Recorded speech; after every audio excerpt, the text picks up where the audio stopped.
Hello, in this video, I'll take you through our asset tracking template.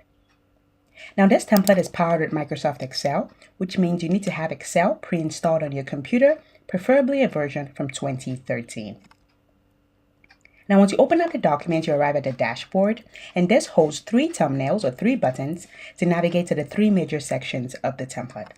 We have the first, which takes you to the assets section where you can add new products or assets, the tracking section where you document movements, and the report section where you can view all returns due. Now in this video, I'm going to go through all the sections. I'm going to start with the first, which is the asset section. Now to open it up, you simply click on the button. So notice as I click, it takes me to that section of the template. So now we're in the asset information section. Now all sections in this template have been formatted identically. In the upper left-hand corner, we have the section title, which tells you at any point in time the section you're currently on. So notice it says asset information. So you know this is where you document all the assets you own or products that you have. To the right of this, we have three buttons: to add a new asset, to delete an existing asset, and to view your asset report. Above this, we have a navigation pane with additional buttons to navigate to other sections of the template. So each label, for instance, dashboard, represents a button to go to that section. So once I click, notice it takes me to the dashboard where we initially started. Recall I then clicked on the first button, which took me to the asset information section. So each label here represents a button to navigate to a particular section of the template. Now below the three buttons here, we have our data table, and this is where all assets you own or products you have are going to be listed. You notice at the top we have column headers. These are attributes that you're expected to supply. Now to add a new asset, you simply click on the button, New Asset, and this pops up an Excel form. Now Excel forms provide an easier way to store data to this data table here. So you notice that all column headers are equally listed on the form as labels. The user simply has to supply values to the white portion of the form. So the first attribute you're expected to supply is the purchase date. And by default, Excel is going to enter today's date using your computer's date. However, you can modify the date portion, the month portion, or the year portion. So this is pretty much the date in which the asset was purchased. So let's assume that the first asset I want to key in was purchased on the 1st of January 2018. So you notice that I changed the date portion to the 1st and the month portion to January. Now once I'm done supplying the first attribute, to move to the next field, which in this case is the item category, I can either make use of my mouse, so I can simply click on the field and the cursor moves there. So I can simply click to navigate across. So notice as I'm clicking, my cursor is moving to the field in which I click. Or you can more conveniently use your tab key on your keyboard. So the tab key will move you from your current field to the next field for data entry. So notice as I press tab, my cursor moves there, and I can use this to move across. The next attribute you're expected to supply is the item category. And this holds a drop-down list with 4 default options. We have the consumables, equipment, tools, and machines. Now these options can be modified. So later on in the video, I'm going to show you how you can modify existing categories or add new categories. So let's assume the first example is a consumable. Next, I indicate the consumable name. So let's assume these are surveyor safety boots. So every new employee gets a boot when they're going to site. Next, you indicate the serial number. Now the other fields like serial number, name, price, condition, and description are all optional. So you can leave them blank if the item doesn't have a corresponding value. The only 3 mandatory fields are the date, the item category, and the asset name. So I'm just going to enter the purchase price of $10,000, and I'm going to indicate that this is a new product. So once I'm done entering all item details, I simply click on enter, and it's going to store that item to my database. So once I click OK, it should list it on the first row. So recall I said earlier on that this is where you document all of your assets and also products that you have, like consumables. Now the first column is the asset ID, and this is a formula generated field, so it's automatically calculated by Excel using the item category and the asset name. So it combines the two together to arrive at a unique asset ID. And this is going to be used in other sections when you're adding transfers or you're allocating products to individuals or other sites. So that's pretty much how you make use of this section. You simply click on the new asset button. It pops up a form. You enter the purchase date. I'm equally going to enter the same date. Next, you indicate a category. Now here I can start typing. So if I type C, it will autofill it with the first category that starts with C. Next, I indicate the name. So let's assume we equally have surveyor safety vest. Next, I indicate the serial number. If it has, I'm going to leave all blank, enter a purchase price of $38,000. So each vest costs $30,000 and they're all new. Once I'm done, I click on enter and it's going to store that consumable to my database. So I'm equally going to add one more asset. This is going to be an actual asset this time around, not a consumable. So this is going to be an equipment and this is going to be a tachymeter. I hope I pronounced that correctly. Serial number, I'm just going to enter a random serial number. I'm going to leave the supplier blank. The price, let's assume each unit goes for $70,000. It's new. And here I can give a brief description of what this equipment does. So this equipment is used to measure distance between locations. Okay, so it's a wristwatch and it's used to measure distance. So once I'm done supplying all the values, I click on enter and it's going to store that equipment to my database. So now we've added 2 consumables and 1 equipment. So you equally notice the ID says equipment, then there's an hyphen, then the tachymeter. That's the name of the product. So the ID is made up of the 2 fields here, the category, then the asset name. And you equally notice the serial number I added and all the other attributes, the price, the condition. And if I scroll to the right, you notice it equally tells me the description. Now on the extreme right, we have other fields. These are all formula generated fields. I'm going to skip them for now. Later on, when I add product movements and all, we're going to better appreciate what this section does. So going back, so that's pretty much how you add assets and products. To delete any existing assets, so let's say peradventure I want to delete one of these 3 products. So all you need to do is you need to pretty much click on any cell in that row and then click the delete asset button. So you notice that every asset or every product is represented on this table by a row. So the first row represents the surveyor boots, the second row represents the vest, and the third row, the tachymeter. So these are the 3 products we've added. So if you want to delete any, so let's assume I want to remove the vest, all I need to do is to click on any cell. So this is the first cell, the purchase date cell. So I just need to be on this row. So once I'm on this row, I simply click on delete. The template is going to ask, am I sure I want to delete this asset? And equally tell me that this is the consumable vest and this is the date it was purchased. If I do, I click on yes, and you notice that it's going to automatically delete the second row. So you notice now we have only 2 products. The first, which is the boots, and the second, which is the tachymeter. So that's how you delete assets. You click on any cell in that row, you click on delete, it pops up a confirmation screen, equally telling you the name of the asset. If you do, you click on yes. If you don't, you click on no.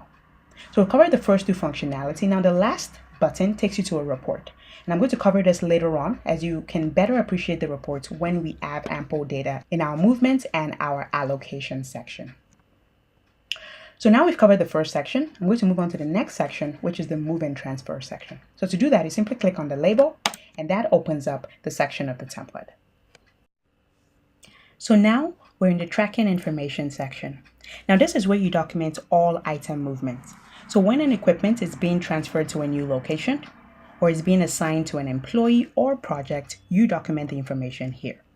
Now you notice it has a similar formatting. We have the section title at the top, which tells you this is where you enter all tracking information. To the right of this, we have 3 buttons to add a new movement, delete an existing movement, and create an activity report. Now the activity report enables you select a particular asset ID and it's going to list the movement history. Above this, we have the navigation pane, and below this, we have a data table where all movement transactions will be listed. Now to add a new movement, you simply click on the new movement button and this pops up an Excel form. First, you need to indicate the dates in which this particular asset is being transferred either to a new location, to a new project, or to an employee. So I'm going to use the 1st of May for my first demonstration. So on the 1st of May 2018, the equipment I have is being temporarily assigned to an employee called Rose Randall. Now you notice that the employee field equally has a drop-down list. So later on in the video, I'm going to show you how you can store all of your employees to this template such that you don't have to type each time. You can simply click, scroll, and select. Next, let's assume this employee is supposed to return this equipment on the 6th of May. So here I'm going to go ahead and enter the 6th of May. Now the date should be entered in this format, the day, a /, the month, a /, the year. Lastly, you can enter any additional description, for instance, the supervisor that approved this transfer, or the reason why this equipment is being given to rows. Once you're done, you simply click on enter and it's going to store that movement. So now you notice the first row is populated with the data we just applied: the date, the equipment that is being transferred, and the employee that is receiving the equipment up until the 6th of May 2018. If I scroll to the right, you notice that the return status has equally been updated by Excel to pending. So there are two possible options: pending and returned. So by default, when you create a new movement, the template is going to enter pending. So whenever rows random returns this equipment, you simply have to come to this section and change this from pending to returned. I'm going to leave this on pending, and I'm going to now go to the asset section to show that for that particular asset, the last 4 columns on the right, so if I scroll to the right, you notice that the last 3 columns have been automatically populated. So recall earlier on, I said that the last 4 columns are formula generated. So this will tell you the most recent movement location, the most recent movement date, and movement status. So we know it's currently with rows. This is the date it was given to rows, and it hasn't been returned. So this will automatically update with the most recent date. And just to show how dynamic this is, I'm going to add another movement. So first of all, I'm going to go to the move and transfer. I'm going to assume that rows random has returned this item. So I'm going to scroll to the right and change this from pending to returned. And I'm going to go ahead and click on new movement. Make this the 3rd. That's a more recent date, the same project.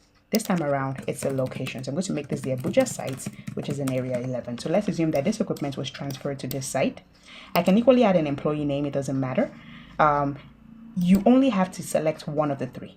So I can add the location, the project name, and the employee, all 3. I can add 2, but I must add at least 1. So you have to enter either a location, a project, or an employee. Next, I can indicate the return date. So let's assume it's supposed to be on this site for 4 days. So that means it's supposed to come back on the 7th of May 2018. Any additional description, click on enter, and the movement will be added. So now you see we have 2 rows. The first row was the first transfer to rows, which has been returned. And the second is the transfer to this location, which is still pending. So if you scroll to the right, it should still be pending. So this means if we go back to our asset section, we should see Abuja sites and not rows random. So let's confirm that. You notice this is the particular equipment. So if I scroll to the right, you notice it has automatically updated. Now it says Abuja site, the date, which is the 3rd, and the status is pending. So this will always tell you the most recent location or employee, date, and status. So that's pretty much how the movement functionality works. So whenever you transfer any equipment to a location, employee, or project, you simply document the information here. Now, functionalities have been added to prevent you from moving a particular equipment to 2 locations at once. So right now, notice that this equipment is currently in Abuja site. If for some reason I just click on add movement and I want to enter the same equipment but for a Lagos site, and I'm just going to click on enter, or I can enter the end date. Click on enter. You'll notice that the template is going to highlight the 2 transactions in red. So functionalities have been added that will automatically trigger a red alert, So this way you know there's a problem wrong with this transaction. So this simply means that this equipment you're trying to send to Lagos hasn't been returned from Abuja. So you either delete this movement or you ensure that it is returned from Abuja. That's you scroll to the right and change this from pending to returned, and then it will automatically clear the red alert. Okay, so notice the red alert is gone. So you're not allowed to transfer a single equipment to 2 locations or 2 employees at the same time. So now we've covered the new movement functionality. So you simply click on the button, it pops up the form, and you supply values. Now functionalities have been added to prevent you from entering invalid records. So notice I've entered the date, I've selected the asset ID. If I leave the other fields blank, that's the location, the project name, and the employee name, and I click the enter key, you notice that Excel pops up a message telling you that you must enter one or more of the following.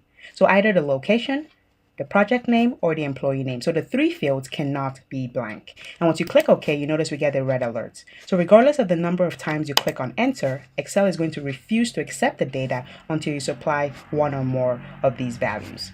So that's the first check that has been added to prevent you from entering invalid records.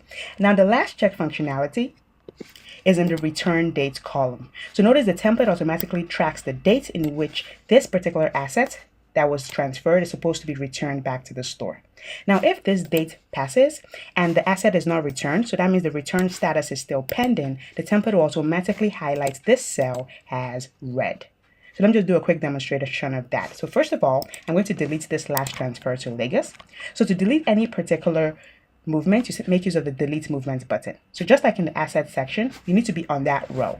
So you notice that a row is made up of multiple cells. We have the date cell, the asset ID cell, location, employee, and so on. So if I want to delete this row, I just need to be on any cell in this row. So right now I'm in the location cell. Once I click delete, the template is going to ask, am I sure I want to delete this asset? It's equally going to list the name and the transfer date. If I do, I simply click on yes, and you notice that the last transaction is now removed. So that's how you add new movements and delete existing movements. Now I'm going to add a new movement, and I'm going to use I'm going to backdate it just for demonstration purposes. So let's assume I issued it on the 1st. I'm going to make use of the same equipment, and this is going to be the Lagos site I just deleted. But this time around, let's assume it was supposed to be returned yesterday. So that's the 2nd of May, 2018.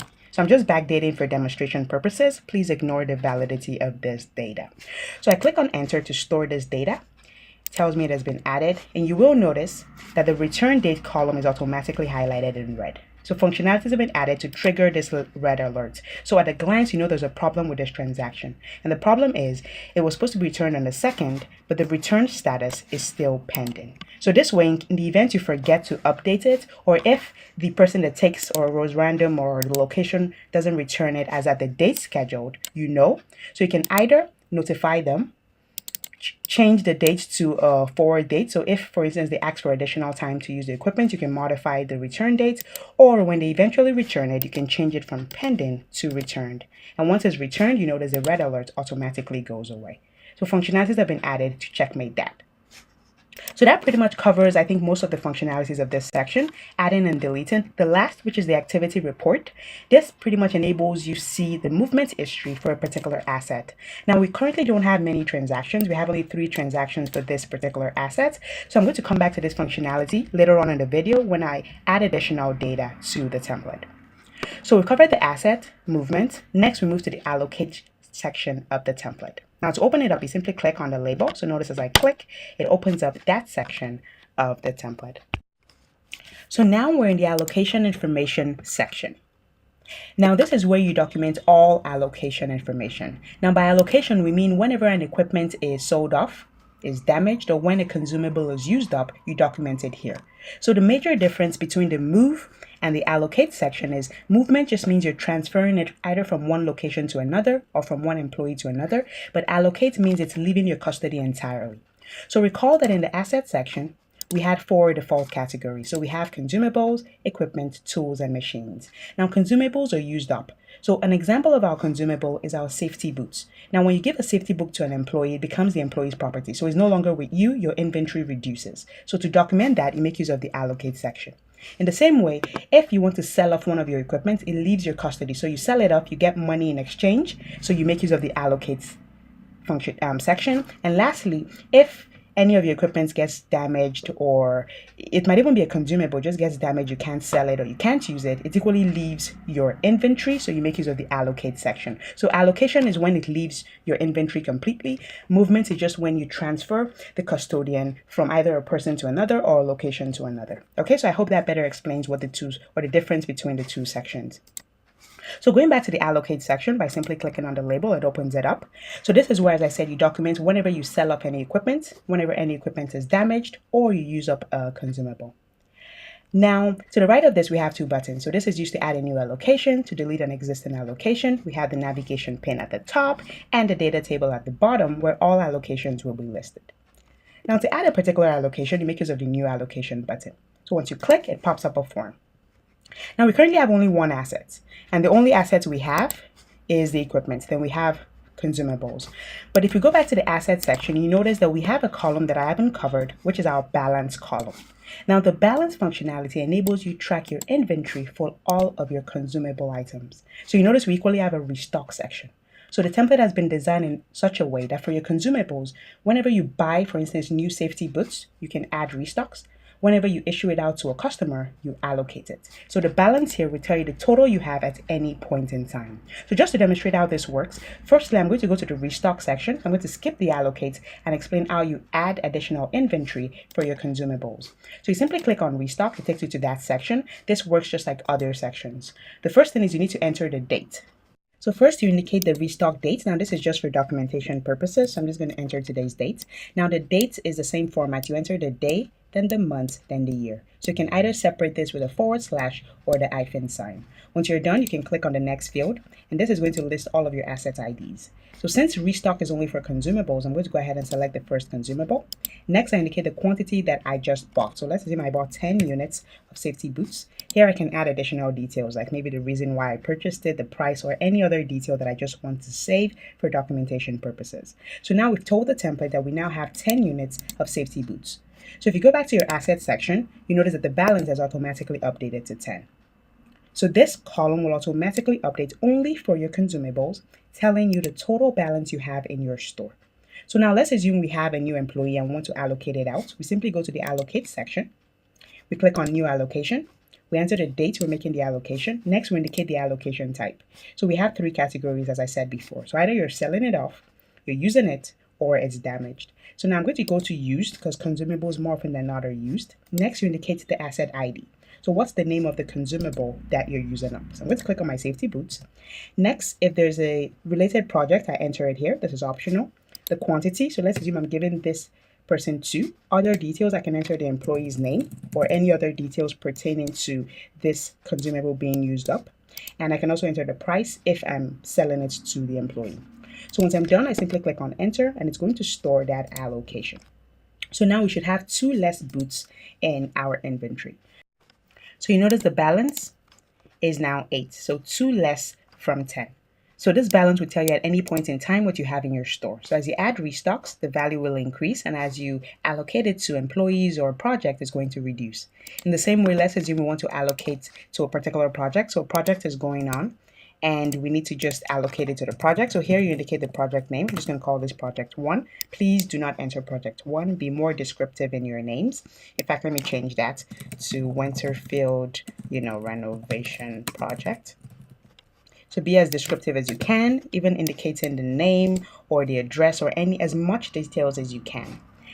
Here I'm going to enter used, the quantity, so let's assume 3, the price, if it's being sold. Once you click on enter, it's going to automatically reduce the balance you have by the quantity you specified. So now we've used up a total of 5, so we should have a balance of just 5. Okay, so that's how the balance column works, and it works only with consumables. So that's the first allocation type. The next is for damaged. So first I'm going to go to my new assets. So I'm going to add a new assets quickly just for demonstration purposes. So let's assume we bought it on the 1st day of January. So I'm just going to backdate the category. So this is going to be a tool. So this can just be a tool set, 10 items, just using a very generic name. Next, I indicate the serial number if I have it. The purchase price, let's assume I bought it for $24,000. The condition, it's new, and any other description. So here I can write, for instance, 3 spanners, 5 screwdrivers, and all details pertaining to this tool set. Once I'm done, I click on enter and it stores that asset. So notice we have a new asset. This is a tool, and these are all the values that I supplied. So now if I go to my, let's say peradventure, when I receive the item as damaged, or I don't like it, it's not useful for my business, so I want to sell it. So I simply go to the allocate section. I click on new allocation. I enter the dates that I'm selling it off. I enter the item. I select the ID. And here I'm just going to indicate sold off. And I enter the price. Let's assume I sold it for only 20. And I can write the reason, not, relevance, or any detail pertaining to the reason why I'm selling this tool. It can also be who I'm selling it to, the reason I'm selling it, who approved the sale. You can add as many details as you can. So once you click on enter, you enter the quantity. So I'm selling only 1 of it. Once you click on enter, it stores that. So we should see the 3rd row now with the item that's sold off. So if we go back to our assets section, you should see that it's rolled out. So functionalities have been added that for items that are sold off or damaged, it will automatically cross it out in red. So this way, at a glance, you know that these 2 assets are relevant, but this has been removed from your inventory. So that functionality has been automatically added. Okay, it will automatically strike it out if it's damaged or if it's sold off. So that's a summary of how you use the allocate section. Very straightforward. You document either items you sell off, you use, or are damaged. To delete, you simply click on a cell, click on delete, then click on yes. We've equally covered the restock section. This works only with consumables. Whenever you receive additional units, you document it here to be able to track your inventory. Lastly, we move to the returned due section. Now to open it up, you simply click on the label and it takes you to that section of the template. So what this section does is it lists all items that have been transferred that are pending. So they're currently not in your custody. They've either been given to a particular employee, project, or transferred to a particular site. So there are three types of reports you can generate. So the first is to see all that are due today. So any item that's supposed to be returned today, once you click today and click refresh, it's going to list all equipments that are supposed to be returned today. Now today's date is the 3rd of May. And if we go to our transfer section, you notice that nothing is due for the 3rd of May. So what I'm going to do is I'm quickly going to change this transaction. So let's assume that this date has been changed to the 3rd of May because the site called that they needed for an additional day. So I changed the return date to the 3rd. So if I go to the returns due and I refresh again, we should now see that transaction listed. So notice this is the transaction listed, is due on the 3rd, and it has been returned. So it lists all data pertaining to that transaction. And that's for today. The next report is this week. So it's going to list all equipments that are due for return this week. So that's from the first day of the week, Sunday, to Saturday. So this is the only transaction due for this week. If I change this to this month, we should see more transactions.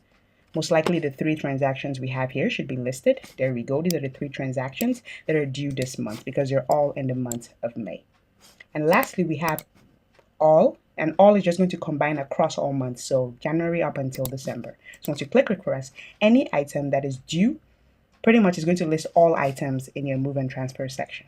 So that's how this section works, okay? It enables you filter your move and transfer data to show you only items that are supposed to be returned back today, this week, this month, or all that's covering the entire year, okay?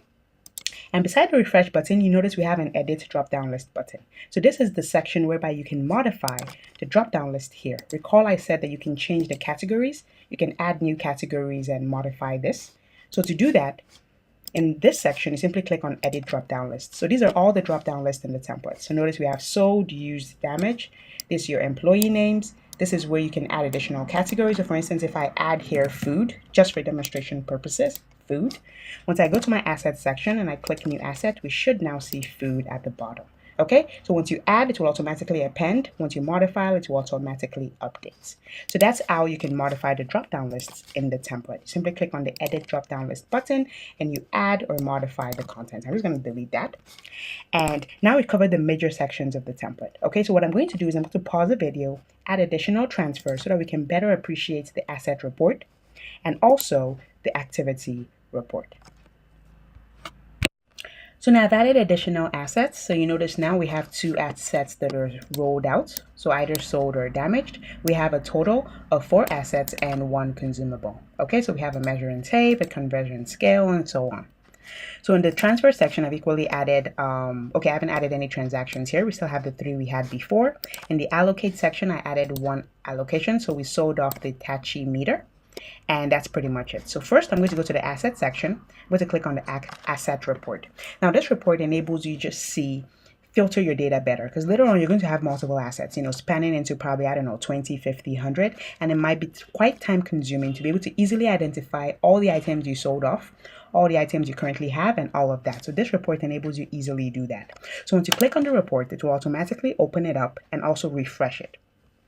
So here's the report. So it's going to list all the assets you have by default. But at the top, you have 3 filters. So if, for instance, I want to know only consumables I have, you simply click on consumables and it's going to filter it and list the only consumable or all the consumables you have. If I want to see equipment, I can simply click. It's going to list. Tools, it's going to list. So this way I can quickly filter all of my items by category. And if I want to see all of them together, I simply click on this funnel in the upper right-hand corner. So once I click, it's going to clear it and show me all consumables, equipment, in fact, all items in my asset section, okay? So if I scroll to the bottom, all the options will be listed. Now, if you modify the categories too, this will automatically update. Next, you can be able to filter by allocation status. So if I want to know all of my assets that I've sold off, you simply click on sold off and it's going to list that these are the 2 items that I've sold off. So I can be able to know, okay, these two items are no longer with me, and that's the reason why they were rolled out in the assets section.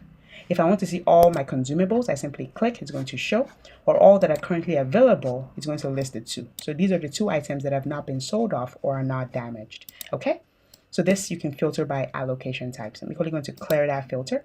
And lastly, you can see all your new assets, all your used assets, and so on. So you can filter by the three categories: the item category, status, and condition. Now this is useful when you have multiple assets. So you can easily know those you have, those are available, and those that you've sold off or are damaged.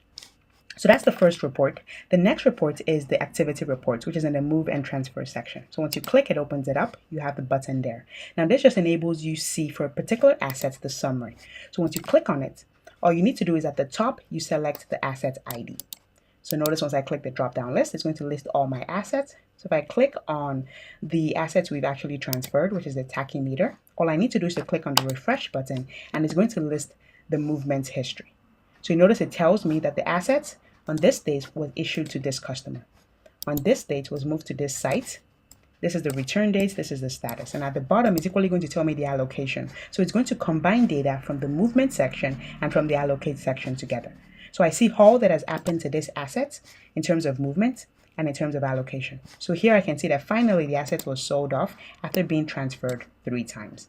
And you can see this for any asset that has a movement history. So if I click on tools, I click on refresh, that's the tool set. Notice that this asset has not been moved, it has only been sold off. So this is the history of the asset. So sold off for 20,000. I can see the same for any of my assets. So the long measuring tape, I don't think this has any history. So if it doesn't have any history, it's going to be blank.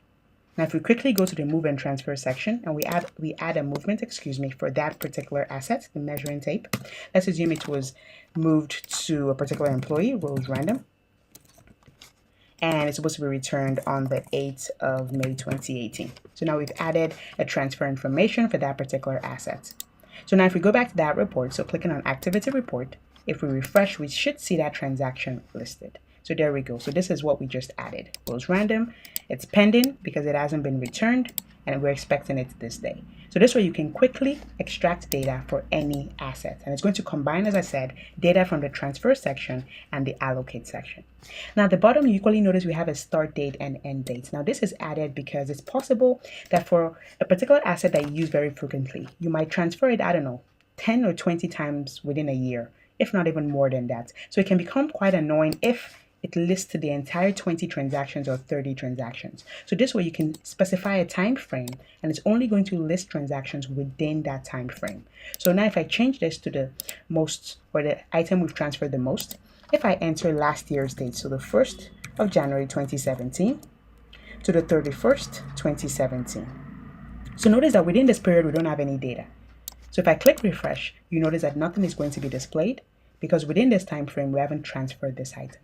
But if I change the time frame to 2018, we should see all the transactions for May. I'm going to change this to this year, from the first month to the last month. Once I click refresh, we should see the 4 transactions, I think, listed. So the 3 transferred and the sell-off. And if I want to be more specific, I can select a particular day. So notice how transactions here range between the 1st of May, the 3rd of May. So those are the 2 dates we have transactions for. So if I change this to just the 1st of May, 2018, so I want to see only for that day. So the start and end dates are the same. So this is going to show me only transactions in that day. So once I click refresh, we should see only the 2 transactions. That's the 2 movements which are on the 1st. So notice the other transactions on the 3rd are not listed. In the same way, if I change this to the 3rd, and this is the last demonstration, so the video is not so long, and I refresh, we're going to see the other 2 transactions. That's 1 transfer and then the sell-off dates. So that's the transfer on the 3rd, and it was equally sold off on that day for $33,000. So that's a summary of the asset activity section. You select an asset, you have the option, it's optional to enter a time frame. Once you do, the template will list all transactions that meet that criteria. So that's a summary of the template, the asset tracking and management template. So it pretty much enables you to track the movement of your assets, the location, and also it tracks an inventory, or it creates an inventory for your consumables.